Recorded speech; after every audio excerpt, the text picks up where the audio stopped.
We've made it to the month of August. That means it's time to look back and rank all 7 July new releases that I saw from the worst to the best.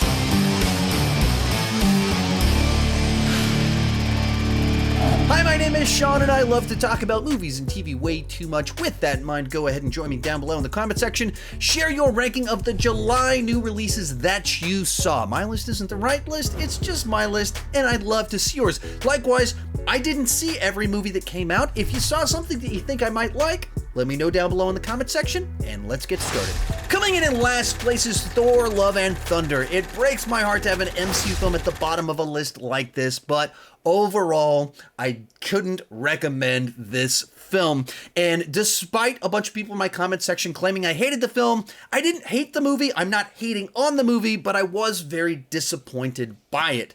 And the big reason for that is that it had a lot of potential. There's a bunch of great ideas in there. They introduced Gore the God Butcher, and his origin story opens up all these possibilities to explore the problem of evil, which is a great philosophical question that they could have explored through story. No, they didn't do that. They introduced Gore the God Butcher, and then they don't show him butchering gods. They send Thor to a city full of gods, and they don't have Gore the God Butcher show up to slaughter the people. Just like so much wasted potential right there. But the big thing that just ruined this movie for me is that it was just too silly.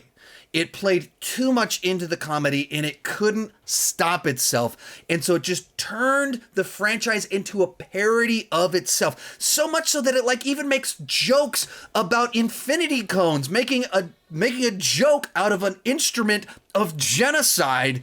And if the movie itself can't take its own mythology seriously, if it can't take its own source material seriously, neither can I. And so I couldn't enjoy this movie nearly as much as I wanted to. Number 6, Minions: The Rise of Gru. And this might be number 6 and next to last on this list, but I did enjoy this movie. I would give this one a positive review. In fact, really, the next kind of 5 on this list are all pretty close to each other, but for wildly different reasons.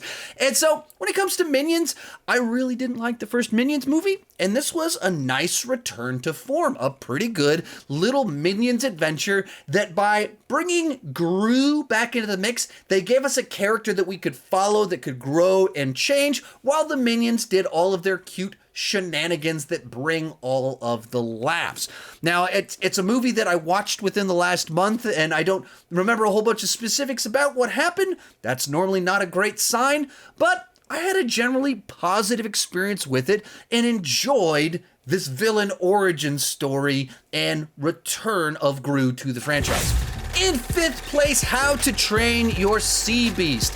Okay, it's actually only called The Sea Beast. It's a Netflix original film, and it borrows more than a little bit from How to Train Your Dragon, but just because it's familiar doesn't mean that it's not good. It's a very good version of this type of story. This time it involves monster hunters out at sea trying to hunt down these gigantic sea beasts, and throughout the course of it we learn they're not so bad after all, and the humans might not be as innocent as they may seem. And so it touches on a lot of stuff thematically that How to Train Your Dragon touched on.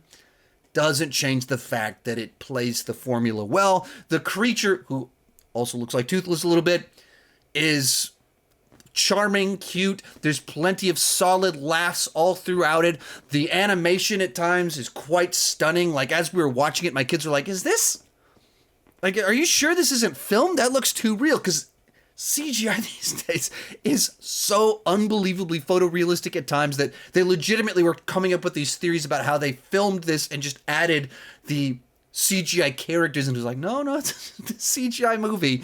And so stunning animation, and by the time you move into the final act, it tugs at all the heartstrings in all the right ways to make a good enough impression. So a solid version of a familiar premise.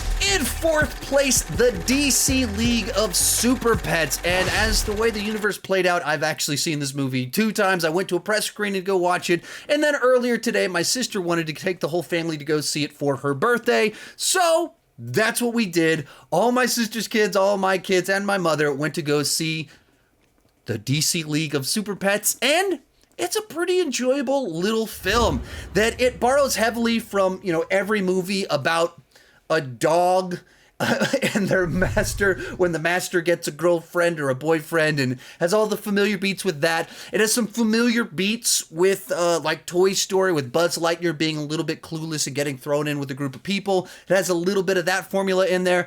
And then it just is, of course, a superhero story, and it's got a bit of that thrown into the mix. But when you mix them all up together, it's something different enough, fresh enough, and it has enough heart and laughs to keep you engaged from beginning to end. A lot of that is the voice cast. You've got Kevin Hart and The Rock as your two leads.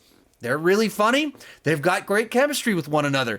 They also do a little bit of stunt casting in the right ways. We got John Krasinski as Superman and Keanu Reeves as Batman. There's a lot of really funny things that can come out of that. And so it pokes just enough fun at the DC characters. It has enough reverence for them. It has enough Easter eggs in there. And it plays the formula good enough that despite being a movie that I wasn't rushing out to go see, I didn't mind watching it 2 times in the last week. In third place, The Gray Man. And I'll just say right up front, I had a good time with this movie. I like throwback action films, espionage, spy thrillers, especially big, flashy, over-the-top ones. And that's what this is. When you take the talents of Ryan Gosling, Chris Evans, throw them front and center, and then get some other up-and-comers, international stars, and legacy actors, throw them into the mix. You have a bunch of charismatic performers that just all are able to keep your attention, and then you have a fast-moving film with a bunch of big, gigantic action sequences. That's my kind of movie. That's my kind of escapism. So I enjoyed this film from beginning to end. It's not breaking any new ground. It's not particularly creative, but it's definitely my kind of thing.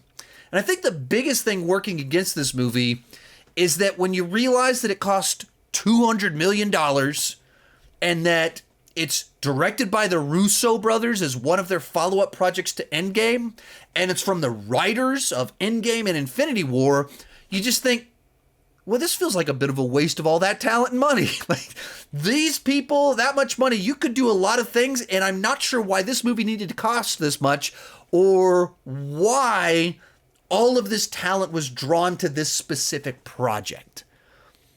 That's not to say I didn't enjoy it. I absolutely did enjoy it. I had a lot of fun with it. If they make another one, I'll absolutely check it out. We can explore this universe a little bit more. I'll have fun with it. I couldn't in any way justify why this movie needed to cost $200 million. I mean, every single action sequence has all these drone shots flying around. There's fireworks, there's smoke, there's fog.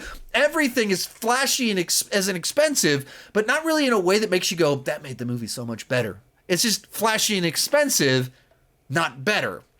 And it makes for an interesting review where it's a film like, yeah, I dug that. Seems like a totally fine B movie, except it has the pedigree to be like this top tier, top shelf film, but it's not. It's just a B movie with a overblown budget and way over the top everything. Our runner-up, Nope. Jordan Peele's one of the most interesting writer-directors out there working today, because whether you love his films, whether you hate his films, they're always worth talking about. He takes risks. He puts ideas in his films. Not everything he does works. Not all of his films pull all their metaphors and symbolisms together, but they're worth talking about. I wasn't a particularly big fan of Us. I thought that it was like really enjoyable as a home invasion film, but as soon as it started trying to explain everything going on and tie all of its themes together, I just thought it kind of fell apart and the metaphors didn't work for me and it just had no logical sense to it. So I went into Nope not really sure what to expect, if it would work for me or not. And I enjoyed Jordan Peele's take on Jaws and Tremors and Close Encounters of the Third Kind and Signs. He made a throwback blockbuster, which is to say that it's not paced like modern blockbusters. It doesn't have the scope and size of modern blockbusters. It's much more akin to the blockbusters of the late 70s, 80s, and 90s that I grew up watching, that I loved, while having that Jordan Peele perspective and sense of humor to it.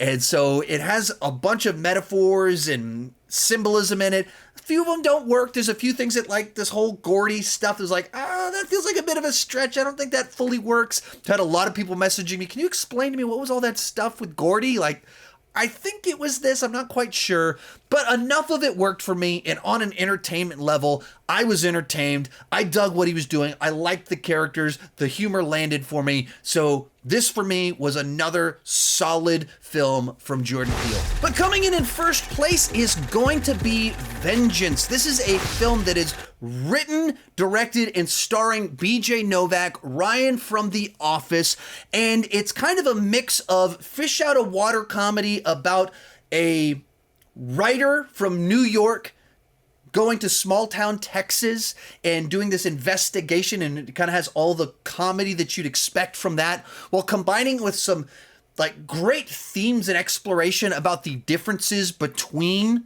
the big city urban cultures and small town values, and all done with kind of this true crime exploration plot line. The lead character, played by BJ Novak, is trying to record a podcast about the death of this girl that he hooked up with and all the theories that people have in that small town. And so it has this true crime vibe to it, while having some interesting themes and then having a great sense of humor. Now, I'm from Texas. I've been in Texas since November of 1988. I went into this movie not sure, like, is it making fun of Texas, or is it just great poking fun at the stereotypes while celebrating them as well? And it's that second one. And so I went to go see it with a theater that was mostly full, and people that were mostly older than me, all Texans, because we're in Texas. They ate this movie up, like they laughing from beginning to end. I don't know how the comedy will play outside of Texas, but the Texans that saw this movie last night in my theater were laughing nonstop, and just having fun with all of the little specific things about Texas culture.